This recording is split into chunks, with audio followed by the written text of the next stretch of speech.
The one thing that for sure you should always consider is talking to customers. I was talking about before the importance of listening to people, to customers, to users. And let's not forget that store associates, for example, but also our customer service team are the very first point of data collection. We can ask them if something went well. We can also add additional questions in the conversation. Maybe they call us for one reason, but we enrich it with questions that make us understand if we are doing well or not. Welcome to the E-Commerce Toolbox, Expert Perspectives, a podcast by Noibu, where we explore the elite strategies and cutting-edge insights with our expert guests. Get ready to propel your e-commerce business to the next level.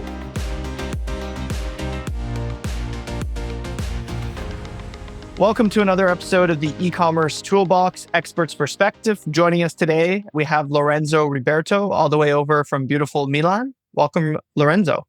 Thank you, Kailin, for having me. Awesome. I always like to start off by learning a bit about your background. So why don't you tell us, obviously you have a very rich background. You worked at different groups like Caring, DF. Maybe talk to us a bit about your career journey and how you ended up in a senior role at Rossignol. Yeah, thank you for the question. I'm very happy about my journey because actually I found myself in this role quite by accident. So originally I started by exploring linguistics and foreign cultures. I graduated in Japanese, so that's my main field until I met a professor and she told me, hey, why don't you check out this new company? It was a Net-a-Porter group. It was not even so new at that time, but I kind of discovered that there was a job called project manager. And this job was all about implementing new capabilities, bringing innovation, following projects. And I also learned that innovation and digital were one of my biggest passions that had always been there, kind of, but I didn't know it was a job. So yeah, it started there with small projects and then, let's say, found a way into also Caring Group. They saw me in a Net-a-Porter group. We create synergies. And first I was more working on technical stuff, which is definitely very important to lay the foundation to understand how this whole thing and this whole ecosystem works. But then I also approached, let's say, more the commercial and the customer centric, let's say, way of working. So I started listening more to customers, understand more about what I was doing. So not only how to do it, but why we were doing it.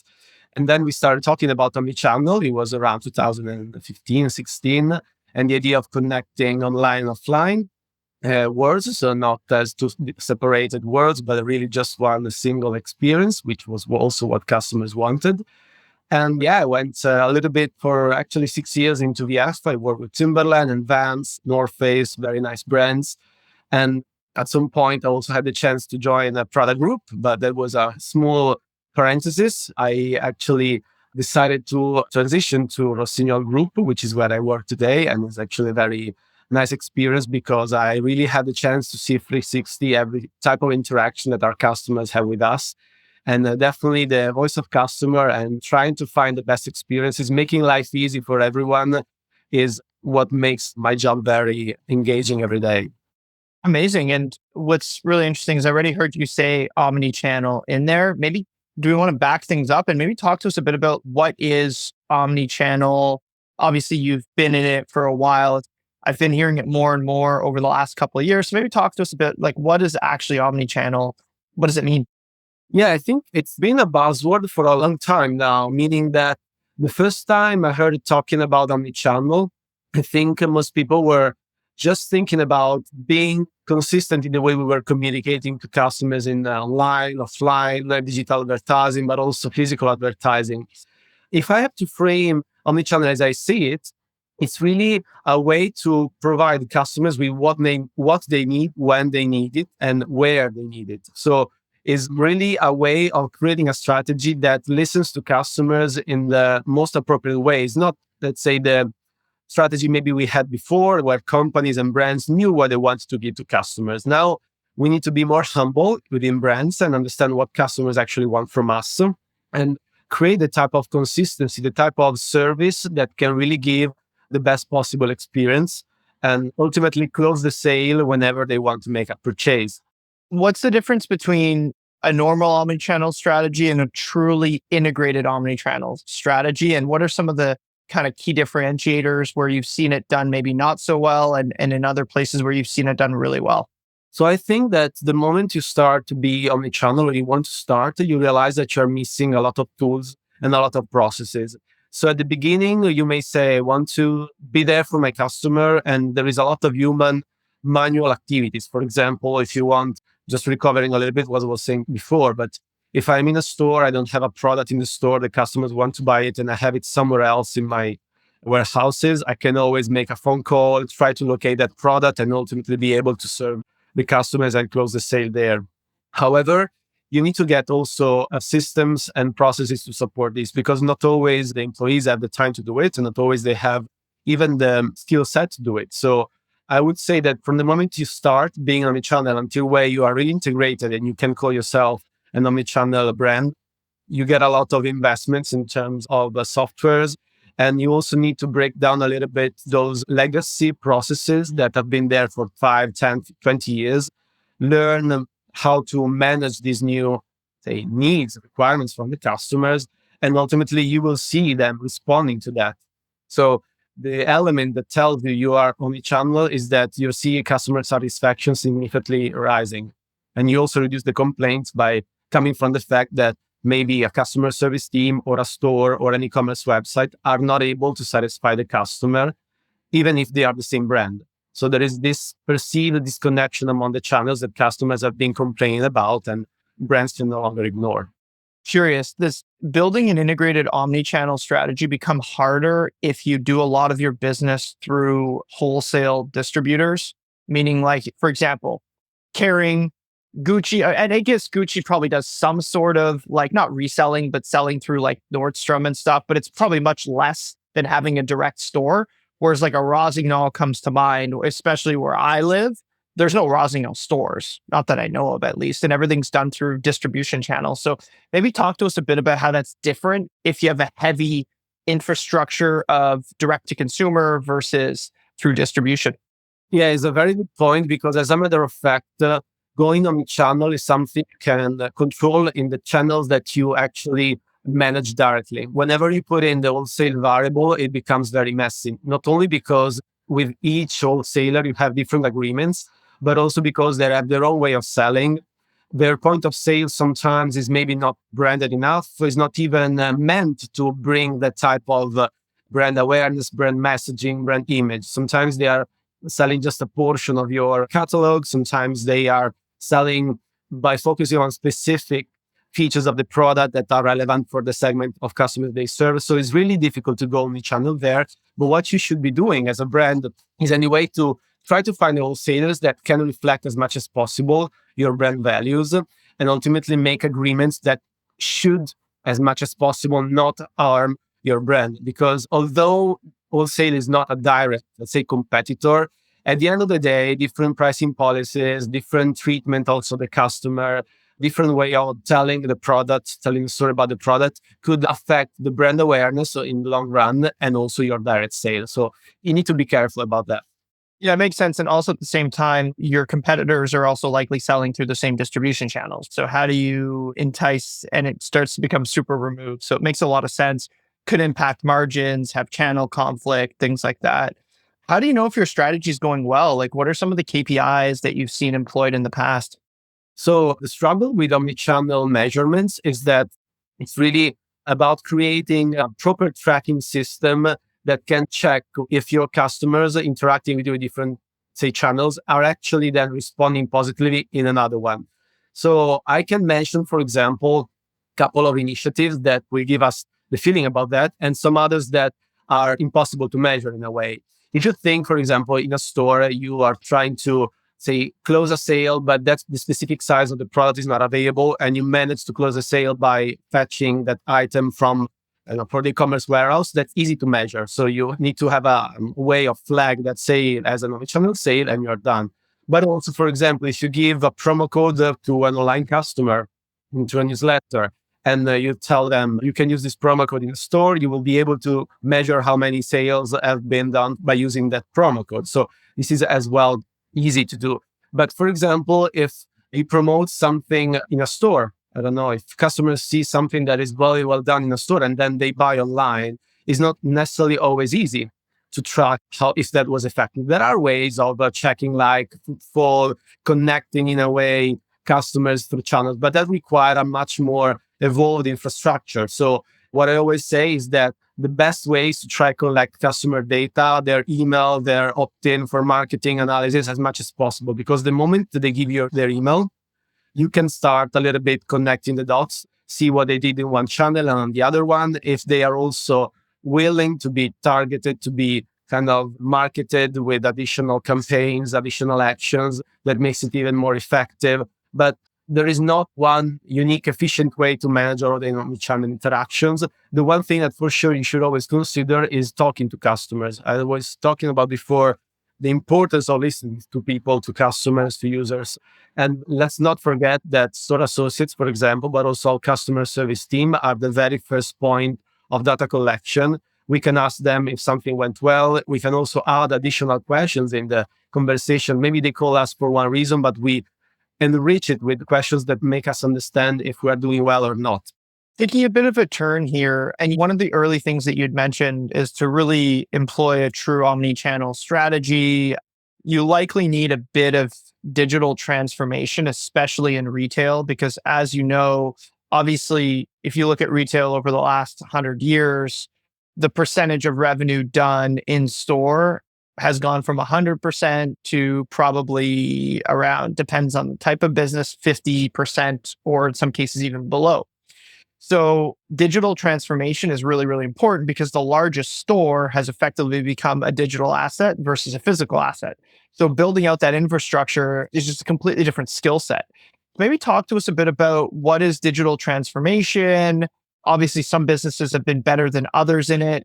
We're seeing now luxuries catching up, which means that these marketplaces are actually kind of going away or reducing in value when you think of the Farfetches of the world. So long-winded way of asking you, what is digital transformation? How important is it? And could you maybe talk to us a bit about when you've seen it done well versus when you've seen it maybe not so well? So definitely, first of all, digital transformation is something that a lot of companies have been trying to achieve and put in place across the years. And I have to say that I like to work with brands that haven't done this yet because it's really stimulating.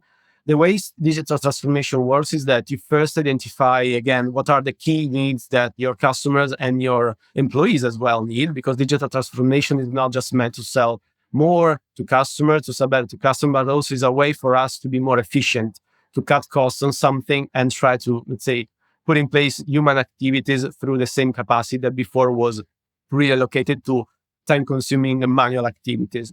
The starting point there is always, let's say, after identifying the needs, to find the right systems. And in the current market, I would say the offer is so huge that it's not even the easiest to pick the right one. I would say that every week, we have new services, new providers that want to help you, want to deliver, let's say, something new for your company. And probably the best way here is to just start with one. Start from small, start identifying the key elements that you want to fix first, and then increase. Also, because every year there are really new stuff. There is new stuff. And digital transformation never stops in a way.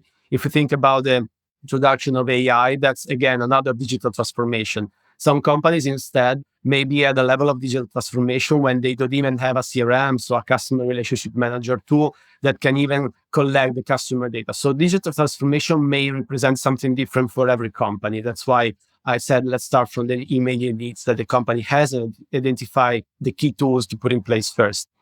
I think that maybe the one mistake that I've seen in some companies when it's up to digital transformation is to say, okay, let's buy the best. And this is something a lot of big brands have done. Let's buy the best, the huge machine, the huge software that costs a lot. And also let's hire the most famous consultancy agency to deliver the best, again, experience, the best integration.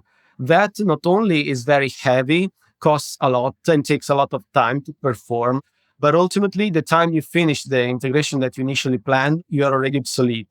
So again, start small, implement piece by piece, and always keep your customer needs and your employee needs in mind. It makes sense. And I think I've made both mistakes, even in our own business when we're starting out. I chose something that was the wrong infrastructure and we grew too fast. And then I made the other mistake where we chose something too big and complex and we were never able to launch it. So finding that sweet spot is just depending on, and no one ever does a project thinking it's going to grow slowly, if that makes sense. Everyone always thinks it's going to explode. So you need the best and the most expensive thing. But no, it's an interesting balance for sure. I think getting more tactically, and what I'm really, really curious about is, and maybe it's not as big of a deal as I think it is in my head, trying to understand how big of a difference is digital transformation to a brand that does wholesaling. And I guess what I mean by that is businesses that have done wholesaling for most and they don't have direct stores, I guess they're used to a lower margin, if that makes sense, because they have to split from MSRP. So how much more important is it for brands that have traditionally had to go through sales channels like distributors that have stores to nail digitally native? Because it literally can have a pretty big impact on the overall business. So it's a very good question also because Rossignol, as a matter of fact, started his journey very late. We could say after 2015, if I'm not wrong, something like that. We started going direct to consumer, and we had, in fact, to make all those evaluations, which tools we want, how much we want to invest. Does it even make sense for a brand that has been historically wholesale to go direct to consumer, to have a enhanced digital e-commerce experience? And I would say that those are evaluations that you make mostly because you want to focus on your brand identity, brand experience, and you also want to offer services that are perceived much more premium than what a wholesaler could be. So in a way, it's a way to distinct, to make the difference. And I believe that's becoming very significant even as we progress. So sometimes we may say, big wholesaler or big marketplaces are taking over. I actually believe that brands nowadays have really a chance to make a difference if they can create a significant different offer in terms of added values compared to the wholesales. And the digital transformation is needed there because these enhanced services cannot be, let's say, delivered only through human engagement, but they require softwares to track properly all the product movements to ensure that your customer is served in the best possible way. And it could be simply improving the way you ship goods. We didn't talk about shipping so far, but I think that's another important step nowadays because customers have become very, let's say, concerned about environment, for example. So you want to ensure that's super efficient, but is also very green, less paper, less packaging as possible. And all of these, if automated, can really help both companies to save money, so increase the margin, and also customer being more satisfied. Makes a ton of sense. As we look to wrap up, Lorenzo, anything else you want to share as we're looking to kind of sign off now? Well, I think that maybe something I would stress once more, and any time that we talk about improving customer experience or making significant changes from a digital perspective, or omnichannel perspective for a company, is to try and as much as possible listen to the customer voice, to get any chance to collect their input and make a step back, because brands always think they own the truth. But as we progress, we see that customers challenge us and also punish us if we want to be very bold, too bold, let's say, and a little bit bossy in what we offer them. Love it. Well, thanks so much for the insights, Lorenzo. It's been an amazing podcast, and thanks again. Thank you very much for having me.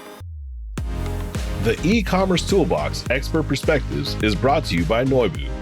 To find out more about Noibu and how we can help you debug your e-commerce site and rocket your revenue, visit www.noibu.com.